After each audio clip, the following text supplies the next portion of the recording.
Meus amigos, vamos continuar. Agora a gente vai para a nossa última parte aí do capítulo da administração pública da lei orgânica do município de Juína, né? E agora, pessoal, agora a gente vai para o artigo, só rapidinho aqui, só pegar o número do artigo, o artigo 185, né? O artigo 185, né? Ele fala do quê? Ele fala da estabilidade, né? Esse artigo 185, a regulamentação maior existente está previsto lá no artigo 41, tá, da Constituição Federal de 88, né? Então nós vamos aí para o artigo 41. É o último grande artigo aí da nossa noções de administração da lei orgânica do município de Juína, né?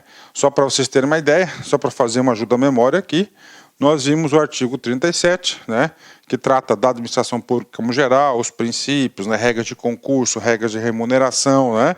O artigo 38 trata do quê? Trata lá dos servidores públicos, né, eleitos para cargos públicos, né? O artigo 39 fala dos planos de carreira, dos estatutos em gerais. O 40, ele trata dos benefícios previdenciários, do regime previdenciário. E o 41, ele trata da estabilidade. Então, este curso aqui, este curso, eu garanto para você que você vai ter aí noções aí bastante interessantes, específicos dos artigos 37 ao 41 da Constituição Federal, porque eu passei para vocês a lei orgânica sempre com foco na Constituição Federal, e é assim que tem que ser. Bacana? Ok. Agora a gente fala da estabilidade, né? Primeiramente, essa estabilidade somente é conferida para os efetivos, né? Para os ocupantes de cargos efetivos, né? Professor, faz uma ajuda à memória para a gente. Ok, né? Efetivos, né? Para você ser efetivo, você tem que passar por essa via sacra, né? Primeiramente, você tem que realizar o concurso público, tem que ser aprovado o concurso público tem que ser homologado, né? Depois da homologação, você vai ser nomeado, né? Nomeação é um provimento originário, é a primeira forma de provimento para os cargos públicos, sempre, né? Sempre aí, exceto uma exceção da União, a nomeação dar-se-á sempre porque pelo chefe de cada poder. Então nomeia a pessoa é nomeada. A partir do momento que ela é nomeada, ele tem um determinado tempo, em torno de 30 dias em médias do Brasil, para assinar o termo de posse, né? Então, para tomar posse, quando é nomeado, ainda não é servidor público, né? O que acontece na posse? Na posse serão verificadas se você está apto em relação aos requisitos do edital. Edital da onde? Lá do concurso público, né? Então vai verificar se você está apto a esses requisitos, se você aceita aí fazer o juramento de ser servidor público, e você vai assinar o seu termo de posse, né? Quando você assinar o seu termo de posse, né? Eu vou pedir um grande favor para vocês aí, termo de posse, né? Eu estou nessa vida de concurseiro, de professor há muitos anos, né? E uma das coisas que sempre traz bastante frustração para mim é o aluno vem, estuda com a gente, bacana, o professor se esforça, o aluno também se esforça, é mérito do aluno, né? O aluno é aprovado e não dá nem um joinha pro professor, cara, papo reto, né? Não dá nem um joinha pro professor, né? Então vai lá, cara, faz um videozinho, tira uma foto do termo de posse, né? Encaminha para o meu WhatsApp pessoal, né? Aí, 9962, né? 1142, né? Aí, meu WhatsApp pessoal, né? Já digo para vocês que eu não tenho condições de responder dúvidas de aluno, né? A gente conversa alguma coisa, dá para conversar. Agora, responder dúvida não tem jeito. Bacana? Você vai assinar o termo de posse. A partir do momento que você assinou o termo de posse, né? Juntamente com a autoridade ali instituída para dar posse a você, você já é servidor público. Tudo bem. Professor, e aí? Já é servidor? Sim, claro.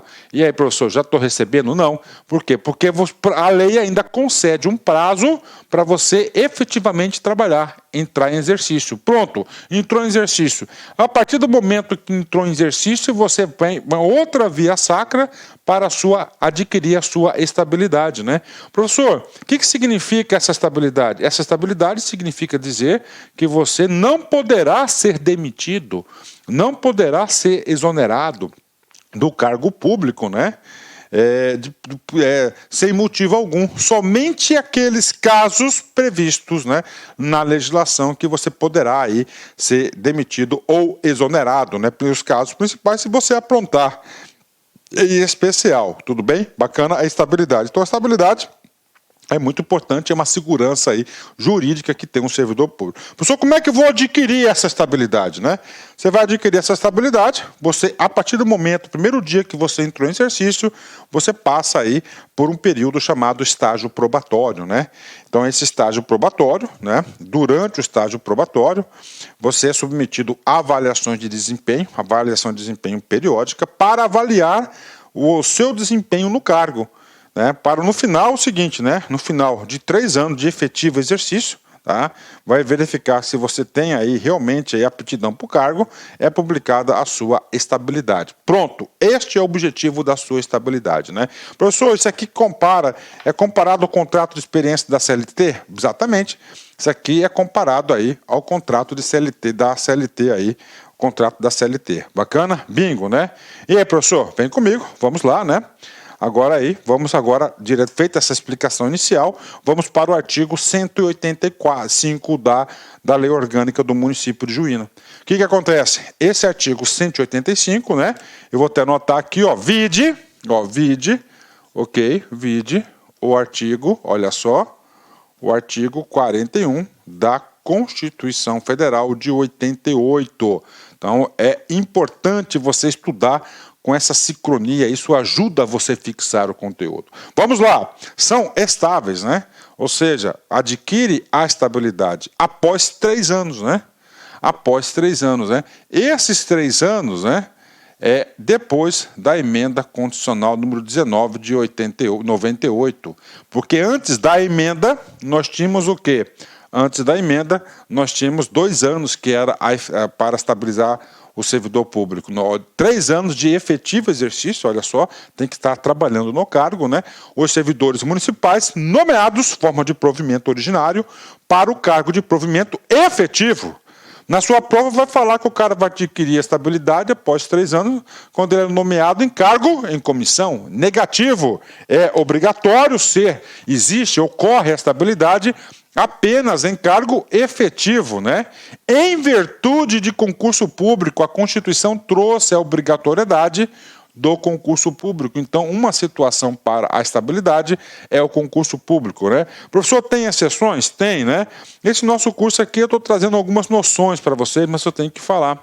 Professor, o que acontecia antes da Constituição de 88, né? A Constituição de 88 é um marco importantíssimo para o estudo de lei orgânica, né? Por quê? A Constituição de 88 traz uma nova ordem jurídica, né? Um novo poder constituinte, novas regras. Antes de 88 não tinha essa obrigatoriedade, né? O que acontece, né? Lá no ato das disposições transitórias constitucionais, né? Aqueles que ingressaram 5 anos antes da promulgação da Constituição, eles foram estabilizados, né? Estabilizados, né? É diferente de adquirir a estabilidade. Isso aqui são estabilizados, né? Então, aqui é o ato, né? O artigo lá no ato das disposições transitórias constitucionais, 5 anos antes, né? Que ele entrou antes aqui, sem concurso público, né? Foi 5 anos antes, ele foi a ser estabilizado. Bacana? Fechou? 10, né? Então vem comigo, né? Aí, o servidor público estável perderá o cargo, né? Professor, o que significa o parágrafo 1º? O comunicado do parágrafo 1º é o quê? É o efeito, né? Professor, por que eu quero se estabilizar?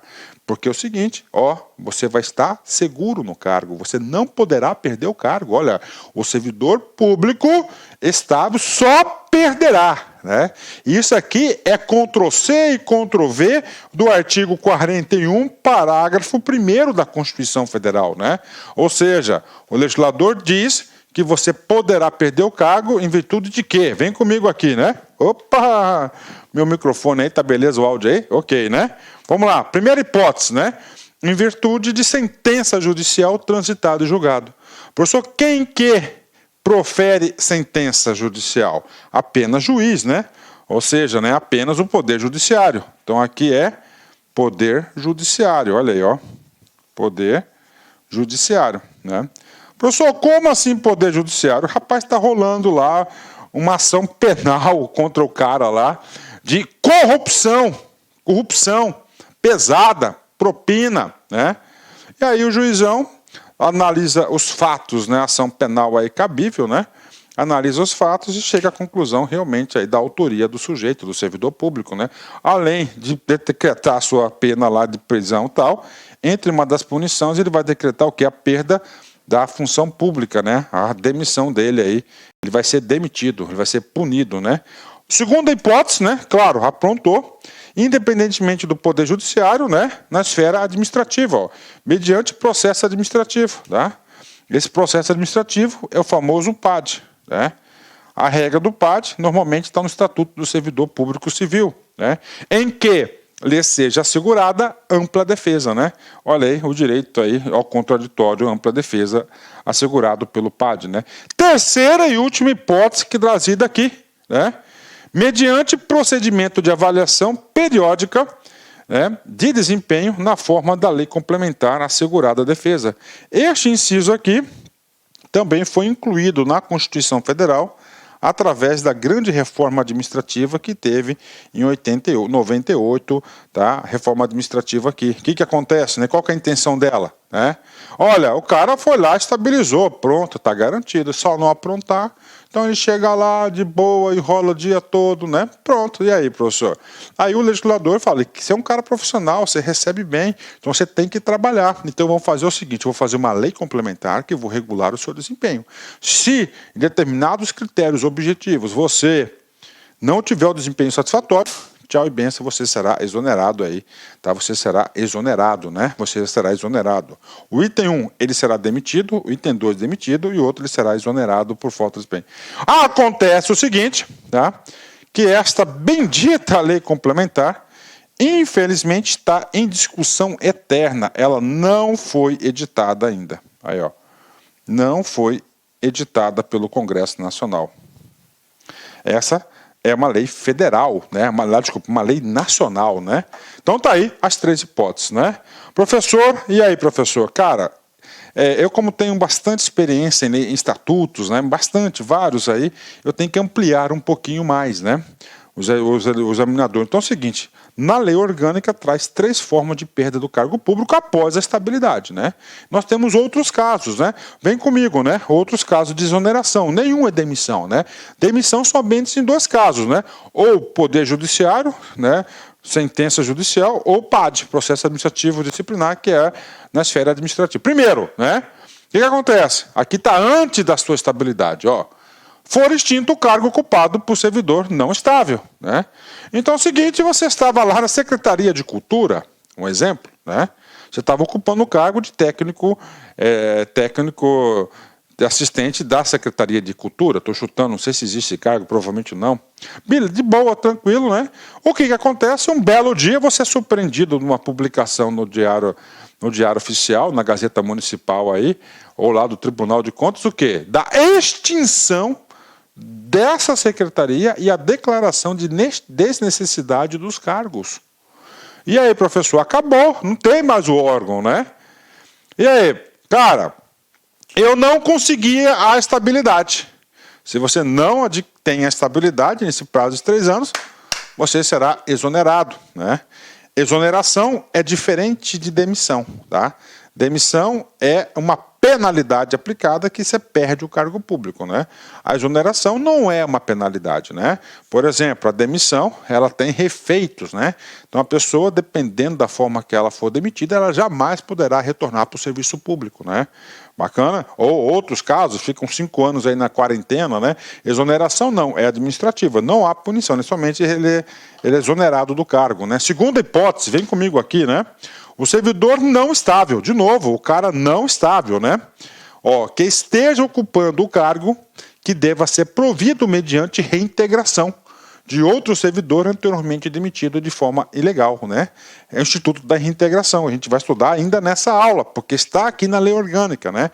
O que acontece com o Instituto da Reintegração? O cara, ele foi demitido a bem do serviço público, ele foi demitido lá a bem do serviço público no processo administrativo disciplinar. Ele não concorda, ele acha que foi saciado o seu direito de defesa, que houve falhas processuais, que a comissão aí litigante, aí, a comissão sindicante, aí, a comissão do processo administrativo disciplinar, ela não foi imparcial, ela vai lá e entra na justiça, demora 5 anos. Depois de 5 anos, o juizão lá, opa, você tem razão. Então, vou anular a sua demissão de 5 anos atrás. E aí, pessoal, ele vai ter uma outra forma de provimento. Ele vai ser reintegrado ao quadro, né? E ele vai voltar no cargo que ele foi demitido. Só que quando ele volta nesse cargo, ok, já tem uma pessoinha lá ocupando. Essa pessoinha ainda não tem estabilidade.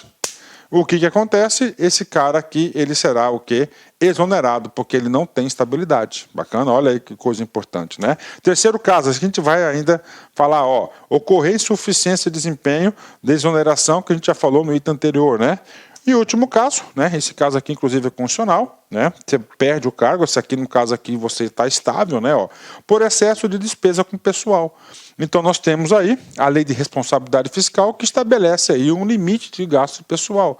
Por exemplo, no município, 54% do Poder Executivo e 6% da receita corrente líquida da Câmara dos Vereadores.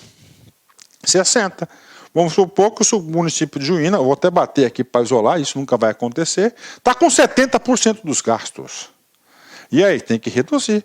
A melhor forma de reduzir pessoal é o quê? Mandar embora o pessoal. Mas o cara tem estabilidade, professor? Não pode? Pode. Por força do artigo 169, parágrafo 4º, né? Por excesso de despesa com o pessoal. Inclusive, tá? Essa nossa crise nunca passa, tá? O que está acontecendo, né? Já tem alguns casos aí de a utilização da exoneração do pessoal. Aqui não será demitido, ele será exonerado por excesso de despesa com o pessoal, porque não é uma punição, não é culpa dele. Bacana? Bingo, né? Vamos continuar. Parágrafo 2º, né? O parágrafo 2º a gente vai falar do Instituto da Reintegração. A gente já tinha falado, né? Então o cara adquiriu a estabilidade dele, passou o estágio probatório, trabalhou aí 4 anos aí no cargo dele de boa, de repente o cara se vê aí pressionado, respondendo um processo administrativo disciplinar em uma ação judicial. Bingo! O cara é demitido a bem do serviço público. Tchau! O cara, tá?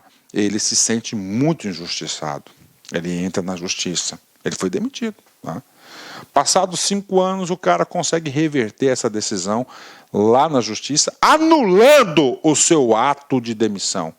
O que vai acontecer com ele? Ó, invalidada por sentença judicial, a demissão do servidor estável. Então, o judiciário anulou, né?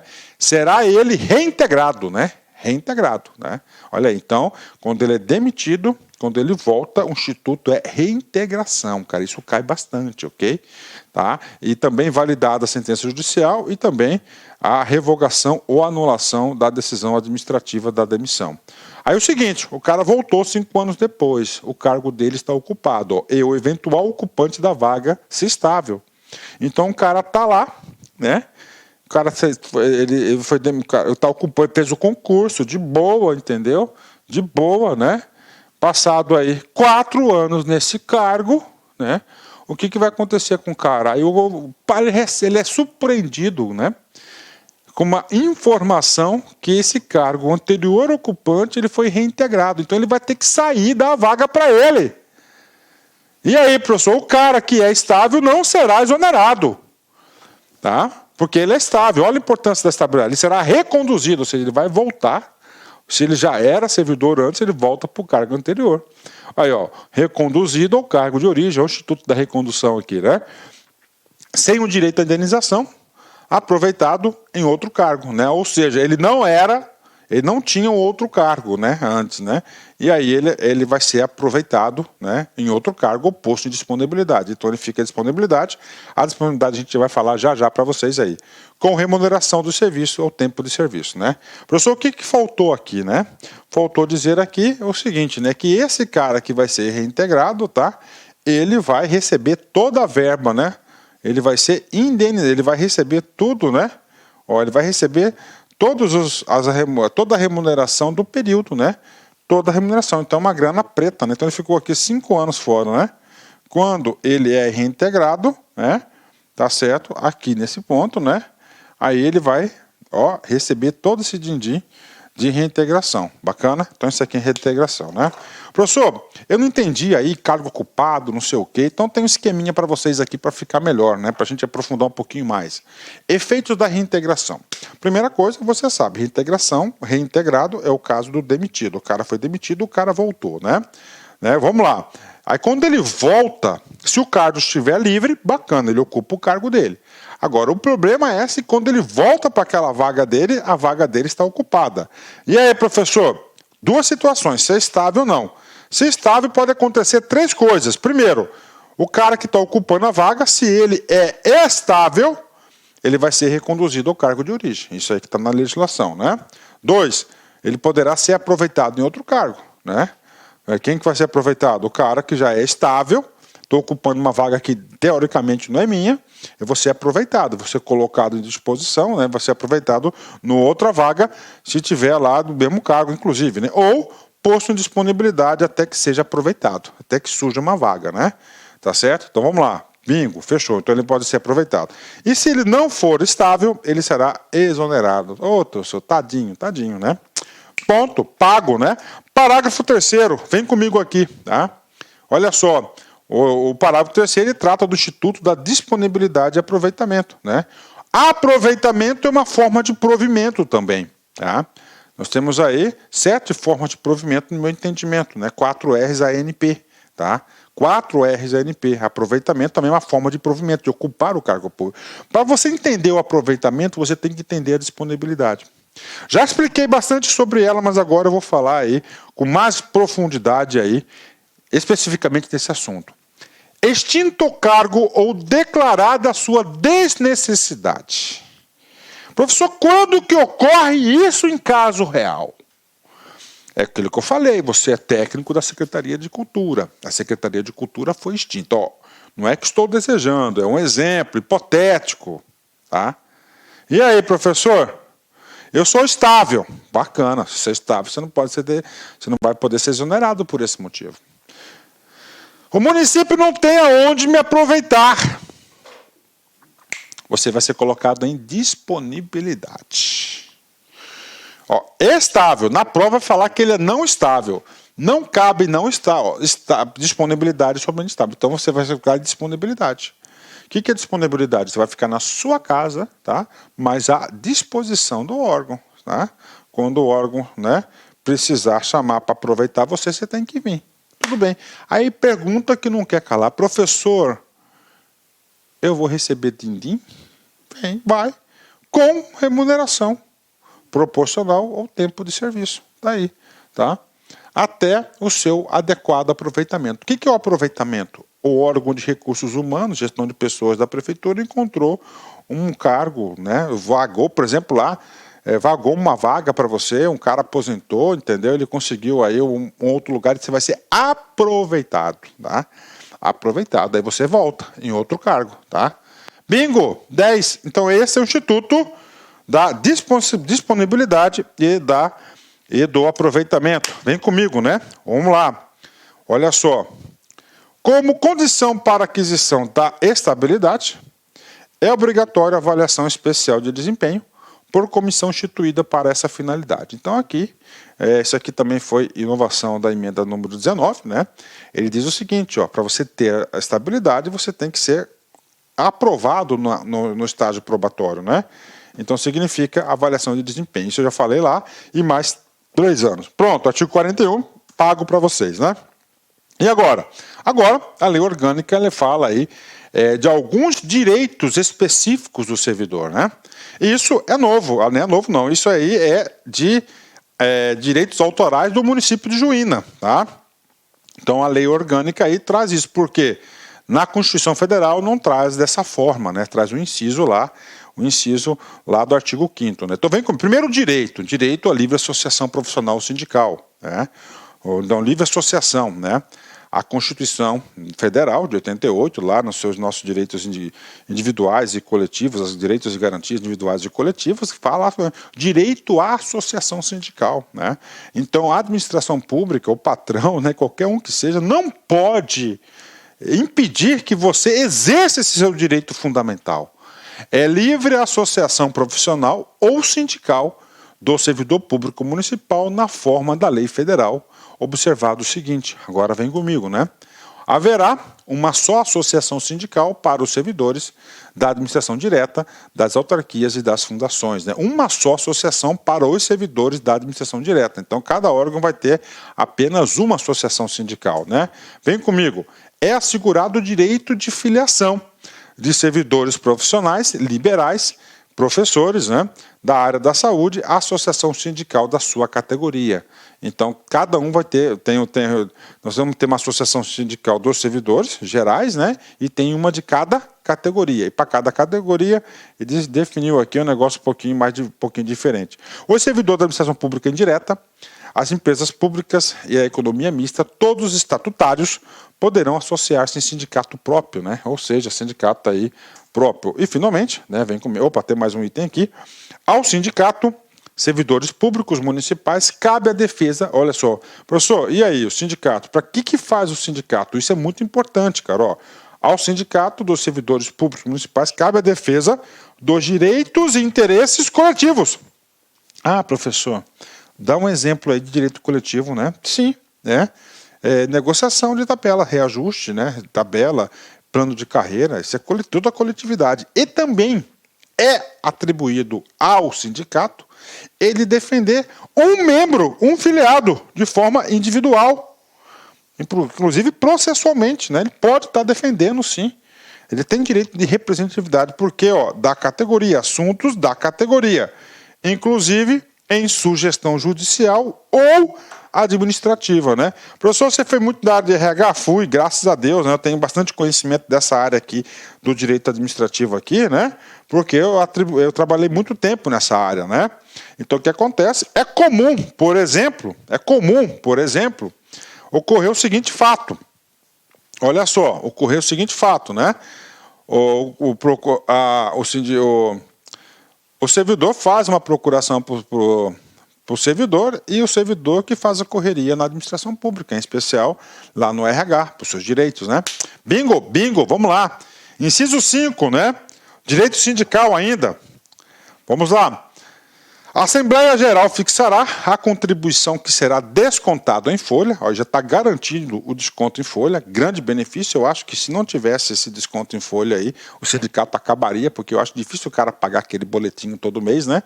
Para o custeio do sistema confederativo, da representação sindical respectiva, independente de contribuição prevista em lei. Ok, então está obrigando o quê? Sempre a Assembleia Geral. Nenhum servidor será obrigado a filiar-se ou manter-se filiado ao sindicato. Dispositivo constitucional, inclusive, né? Então, ninguém é obrigado a se filiar e ninguém manter-se filiado também, ele é obrigado a se manter. É obrigatória a participação dos sindicatos nas negociações coletivas de trabalho. Então, tá aí, bingo para vocês. Quando tiver uma negociação da categoria, o sindicato tem assento garantido nessa discussão, né? Último direito, o servidor aposentado tem o direito de votar e ser votado no sindicato da categoria. Isso aqui cai em concurso, né? O cara foi para inatividade, ele foi aposentado. Mas ele não morreu, cara. Desculpa aí, gente, né? E aí? Ele pode participar da sua vida sindical. Por quê, professor? Porque ele tem efeitos ainda. Tem a paridade que eu falei para vocês, né? E aí, professor, inclusive, eu dou uma recomendação para vocês que esses caras aposentados, eles são os melhores para participar, porque ele tem tempo, cara, ele é fuçador, né? Bingo, 10. Outro direito específico, o direito de greve, né? O direito de greve, tá? É um direito aí com eficácia plena, né, para todos os trabalhadores, inclusive para os servidores, né? Então, tem o direito de greve, né? O direito de greve assegurado aos servidores públicos municipais não se aplica aos que exercem funções em serviço ou atividades essenciais, né? Assim definidas em lei, né? Professor, e esse em lei, né? Ainda nós não temos uma lei que vai regular, entendeu? O direito de greve do servidor, especificamente. E aí, professor, aí o Supremo Tribunal Federal ele já julgou uma DIN por omissão, nesse sentido, estendendo a lei de greve aí, também aí aos servidores públicos, né? Então já está regulado esse direito aí. Vamos lá, artigo 198, outro direito específico, né? A lei disporá, em caso de greve, sobre atendimento das necessidades inadiáveis da comunidade. Acredito eu que o município de Juína não tem essa lei especificamente, né? Ela deve utilizar a lei de greve geral nacional que nós temos no Brasil. 189. É assegurada a participação dos servidores públicos municipais por eleição nos colegiados da administração pública em que seus interesses profissionais ou previdenciários sejam objeto de discussão e deliberação, né? Olha só um exemplo desse cara aqui. Então, qual que é o trabalho do artigo 189, né? 189 ele trata o quê? Ele garante um direito de participação do servidor, em fóruns específicos que discutem assuntos do seu interesse. Professor, eu quero exemplo, né? Tudo bem. Lá não tem um regime próprio de Previdência Social de Juína? Tem, professor. Tá lá, bonitinho, cara, né? E aí, professor? Olha só, vou falar para você, tá? Vou falar para você, tá? Tá lá. Lá tem um conselho, né? E esse conselho de administração do regime próprio é garantido ao assento a ele, né? Vamos lá. Artigo 190. A lei municipal disporá sobre o estatuto dos seus servidores. Então nós vamos ter uma lei municipal. Olha que interessante, né? No estado de Mato Grosso e no município de Cuiabá, lá é lei complementar municipal. Aqui a lei orgânica não revestiu o estatuto dos servidores, né? O estatuto dos servidores em uma lei orgânica, né? Uma lei complementar. Então é lei ordinária normal, bacana. Professor, e até quando essa lei for ditada, vai se utilizar? Olha só, estatuto, parágrafo único, lindo, né? Enquanto não for editada a lei referida neste artigo, ok, né? Que é o estatuto na verdade, dos seus funcionários, né? Tá errado, né? Cara, a ratadazinha aí do legislador municipal, né? Dos seus servidores, né, cara? Professor, por que os seus servidores, né? Porque a Constituição de 88 alterou, né? Antes de 88 era funcionários, né? Ele passou para ser servidor, né? Vamos lá, né? Referindo a esse artigo, aplicar-se-á no que couber o Estatuto dos Servidores Públicos do Estado, ou seja, né? A Lei Complementar 04 de 90, né? E aí, professor? Rapaz, se você quiser aprofundar esse assunto, né? Nós temos uma isolada aqui na Lá Concurso, fazendo um merchanzinho para vocês, né? Preço baratinho, né? Onde eu, professor Luiz, né? Eu gravo artigo por artigo da LC 04, né? E eu tenho bastante experiência prática na LC 04, garanto para vocês. Bacana? Fechou? 10, né? Então, enquanto não tiver, ele está usando aqui, né? Lá o Estatuto dos Servidores Públicos. E acredito eu que essa lei deve ser mais ou menos aí vai ser muito parecida com a LC 04, né? Vamos lá, vamos continuar aqui, né? Mais um dispositivo aqui para vocês. Seção 3, reta final da nossa aula, né? Das informações do direito de petição e das certidões, né?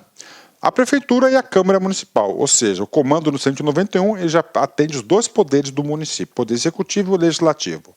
São obrigadas a fornecer a qualquer interessado, no prazo máximo de 15 dias, olha aí, 15 dias, atenção, examinador adora números, né, tem que saber esse número aqui, informações e certidões de atos, contratos, decisões, sob pena de responsabilidade da autoridade ou servidor que negar ou retardar sua expedição, né?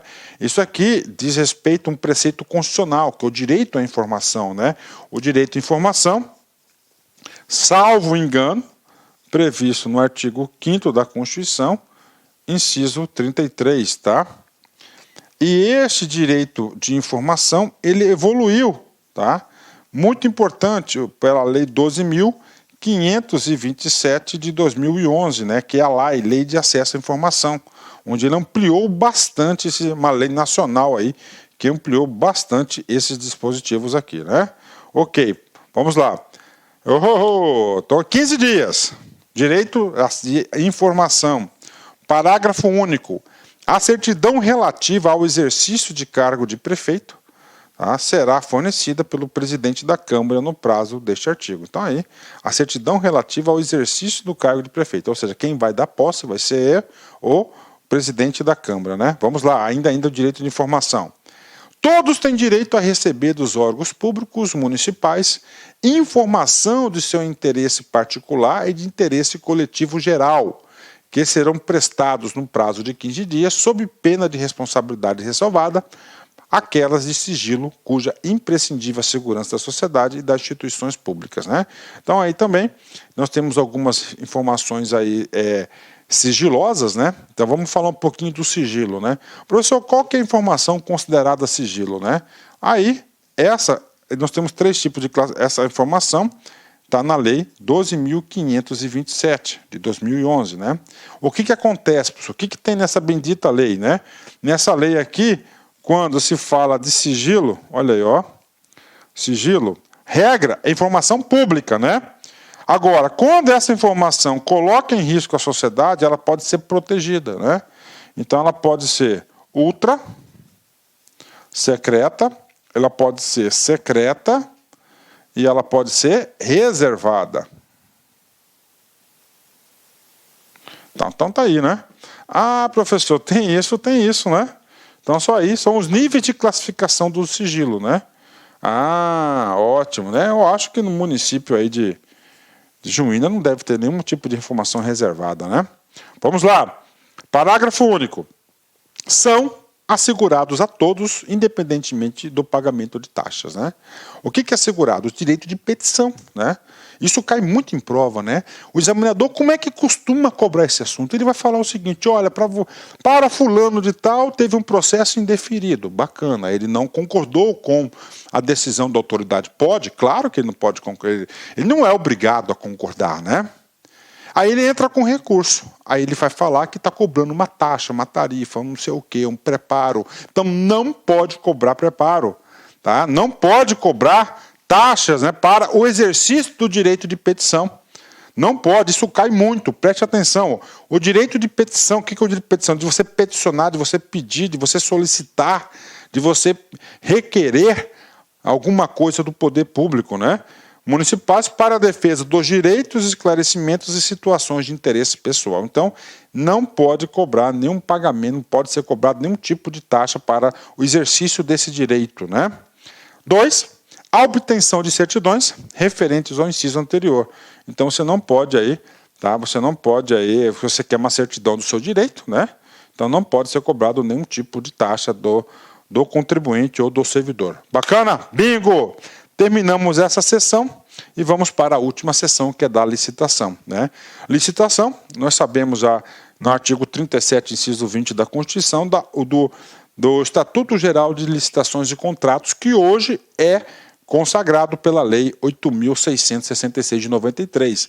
Lei essa que eu acredito, e aí que, né, não vou falar prazo, um ano, né, um ano e pouco, né, ela deve ser substituída porque aí é um movimento muito forte federal no novo regime de licitação. A realização de obras, compras, serviços obedecerão o princípio da licitação, tá? Com a proposta mais vantajosa para a administração, na forma da legislação federal 8.866 e estadual pertinente, né? Sem prejuízo da legislação complementar municipal. Ou seja, o município de Juína, se quiser fazer uma lei de licitação específica, pode, mas, papo reto, nem o Estado tem, né? Todo mundo usa a federal, a federal já é bem detalhada, é suficiente para esse assunto. Pronto! Olha aí, meus amigos, terminamos aí, tá? Essa aula, na verdade, isso aqui não foi uma aula, isso aqui foi quase um mini curso aí sobre administração pública, né? Eu tentei ser o mais sucinto possível para a questão do tempo. Sei que para quem estuda concurso público aí, o tempo é precioso. E eu digo para vocês o seguinte, né? Que eu tentei aí abordar os principais assuntos sobre isso com uma ampliação do conteúdo. E claro, para fazer o encerramento com chave de ouro aí desse assunto, né? Trouxe aqui uma mensagem para nós, né? Superar é preciso. Todo mundo precisa superar as coisas, né? Seguir em frente é essencial, claro. Olhar para trás é perda de tempo. Gente, o que passou, né? Passou, cara. Tantas coisas boas quanto as coisas ruins. Agora você tem o quê? Bom, para frente, para frente. Passado, se fosse bom, era presente. De novo, passado, se fosse bom, era presente. Clarice, né? Ok, né? Pessoal, valeu, um forte abraço, fique com Deus, até a próxima, se Deus quiser. Tchau, fui.